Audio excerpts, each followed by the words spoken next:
What's good, everyone? Pretty much, man, as you guys can see on the thumbnail and on the title, man, there's gonna be a lot of changes when it comes to the whole E.B.K family channel. And also, man, you're gonna start seeing some videos that I had took down and kind of not remade, but pretty much made it better, you know what I'm saying, so that you guys can get a better understanding. And also, man, I hope you guys understand a lot of these other videos that the individuals on YouTube are already aware about, right? You guys got to understand that I am expanding towards TikTok. So pretty much, man, I'm also putting content over there, but I also feel that it'd only be right if I also continue posting here, so that the individuals that started rocking with your boy from the beginning will not feel left out, and you guys will know that your boy's still here and showing love and everything. But I also got to be making some videos to clarify some things when it comes about the when it comes to the rider movement on TikTok, right?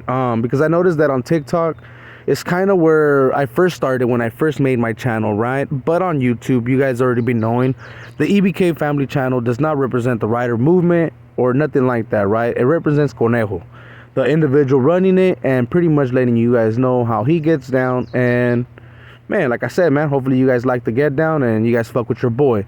So before I get started, man, make sure to hit them likes for your boy, and make sure to subscribe, hit that notification bell, and also, man, drop comments for your boy so that he knows exactly what you guys want to hear and listen to. So yeah, man, with all that being said, man, let's get started.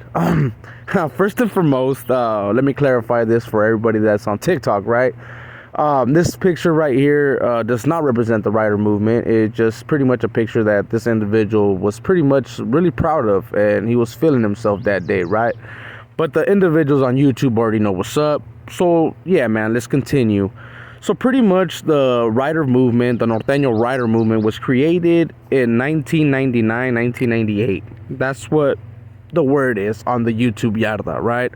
So pretty much, to my knowledge, it was pretty much created in the early 2000s, right? When it was really had a foot on the prison yard and actually was able to establish. But a lot of people will argue and let you guys know that they've been out for a little bit longer than that, and they started off in the streets, right?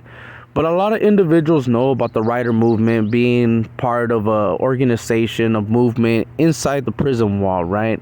So I'm going to clarify some things for the individuals and the viewers, right, that they really have messed up.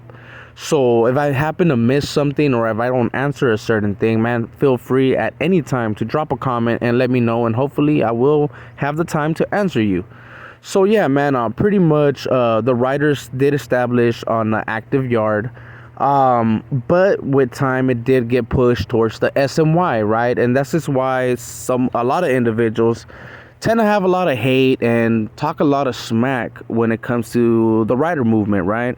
Because let's be quite honest, man, and I'll even agree with that, right? Being in the yard with individuals that are really disliked, right? You shouldn't be doing time there. I honestly agree with you, but you also got to remember that these are the type of individuals that are actually taking care of business when it comes to these actual predators and really being to known weirdos, right, in the calles. Because a lot of individuals won't get action to actually be able to take care of them and actually be able to get some type of justice. And these are the type of individuals that will end up doing that. People that are part of the STG groups. For the individuals that are wondering what a STG group is, a STG group is an organization, a group. It's a security group, right? A security threat group, which administration likes to say. But they're a group of individuals that are trying to push a certain agenda and organize themselves at the same time. Because a lot of individuals seem to forget or just don't know that on these SNYs, even though it's a sensitive needs yard, there's nothing really too sensitive about those yards. They tend to go off way more than the GP. And one of the reasons is because there's no there's no how can I say it? There's no law in those yards, right? Pretty much it's the wild west, in the sense that there's no one like in high authority to actually be able to take decisions like they do on the GP, right? Like we all know about the big homies. The so-called dropout yards or SMY yards, everybody tends to be their own big homie and decides to do as they please. So that's one of the big difference on those yards, right? One thing about the Norteño Riders, just to get back into subject, because this video is to clarify some things about them, right? At the beginning, most of the Norteño Riders were members that were not defected. They were still on the main line. And like I said, they did come to the whole dropout side and the SMY. And when they did, majority of the Norteño Riders were just ex-Northerners or people that have the whole Norteño belief system, right? And they tend to happen to have a good embracing process, right, when it came to these youngsters, because they happen to get a lot of youngsters in the early 2000s, right? That a lot of the times they didn't really know what was going on when it came to the whole political thing, right? Because like I done said before on my prior videos, a lot of the gang members out here in the calles don't really know about the whole politics until it's too late, you know?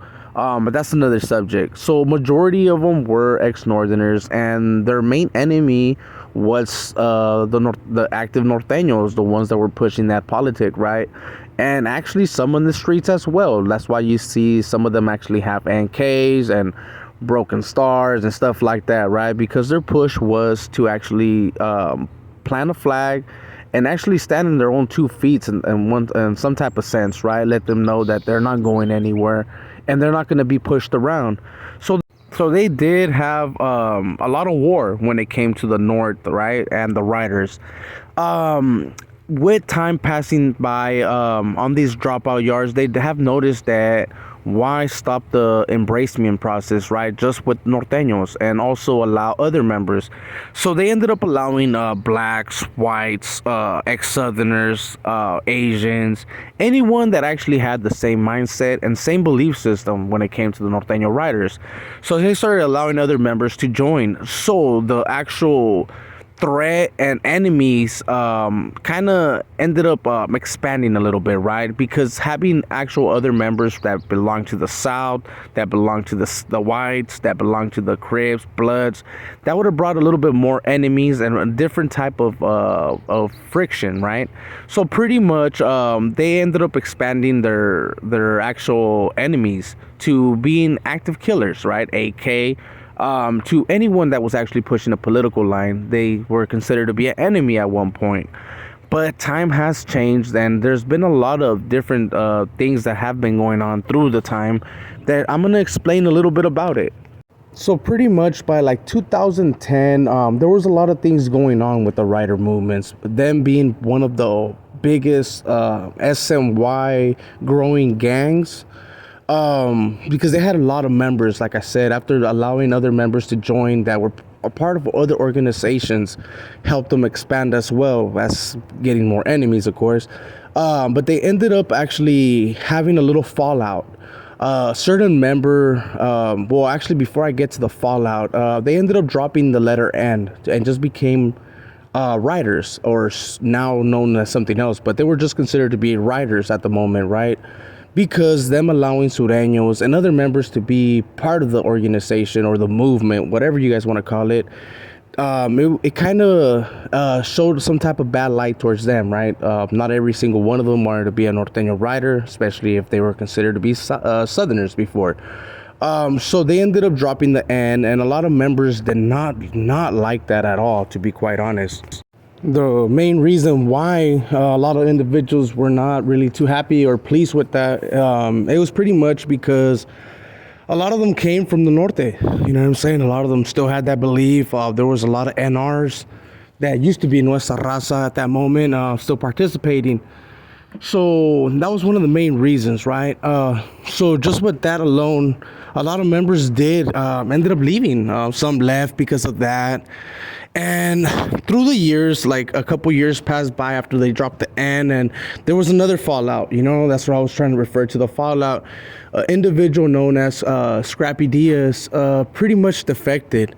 it ended up dropping out, right? And or just stepping back, I should say, and ended up deciding to eventually want to come back and actually program with the whole rider movement, but was denied. He was told chales, and because one thing about the whole rider movement, individuals are allowed to leave if they choose to leave, right? As long as it wasn't in times of war or it wasn't in bad terms. They're allowed to leave and do their time as they please. But some individuals, after defecting or leaving the movement, decide to want to come back, and that's not allowed. So it ended up they ended up telling old boy no, and this individual happened to be someone that happened to be part of the movement for a long time. So he was able to take a lot of members with them, right? And I can get into a little bit more of that details later if you guys want to know how Scrappy was able to maneuver and take members with them at the same time. I will get into that if that's what you guys want. Make sure to drop a comment and let me know. So he ended up taking a lot of members with them, right? Ended up making another group called Nuestra Cosa, which ended up changing a lot of things when it came to the rider movement, right? The riders ended up having to focus more into what's going on those yards, the whole SNY, what's going on, and having to make a new enemy in some type of way, right? And forget about the whole active agenda. Reason being that pretty much they had another enemy that pretty much was closer to them, so they had to focus their attention to them, and actually they ended up making new policies, ended up going towards the whole certified rider, which ended up making a lot of members actually say I'm good, especially because there was a war it was an inner war, right, in between the group, which is now it's not, because the members actually are considered to be part of another organization. But pretty much what ended up happening is that they had lost a lot of members, and they had no longer the ability to actually be able to take on that fight, so they ended up making new policies, which in some way they're a little bit better, I'm not gonna lie, but in another sense they're a little bit stupid. But that's between you guys to figure out, and a lot of this stuff is already out there on YouTube, so I mean, it's not nothing new, guys, you know what I'm saying? But at the same time, don't underestimate a rider, you know what I'm saying? Because even though they don't have as many numbers no more, they still are everywhere, and in every city, every county. And even though, like I said, there's not that many of them, they're willing to handle their shit, Those are facts. So that's been put out there, and cases have been out there. I can actually point out a couple in Castro, but that'll be another subject as well, right? So like I said, a lot of things have changed with the riders, and they will probably continue to change, right? Because we also have seen some of the drama that's been going on the whole YouTube. But I kind of had to clarify some things when it came to my other platforms, right? So with all that being said, man, I'm going to cut this video right here, man. I hope you guys liked the video. I hope I was able to answer most of your guys' questions and thoughts, right? If I happen to miss something, or you happen to want to tap into a certain subject, make sure to drop a comment, homie, and if I can answer it, I will, homie. So with all that being said, man, I hope you guys liked the video. If you did, man, make sure to put a thumbs up for your boy. Make sure to hit that notification bell, hit that subscribe button, and also, man, share with others. As well as not forget to drop comments, man. Everything helps the channel out, man. So I do appreciate every single one of you guys, man. And like I said, we're always going to keep it real, 100 and uncut, G. So with all that being said, man, it's your boy Conejo, and I'm out. Lord! This was bad moves. Norteños were going to catch us slipping. Lord!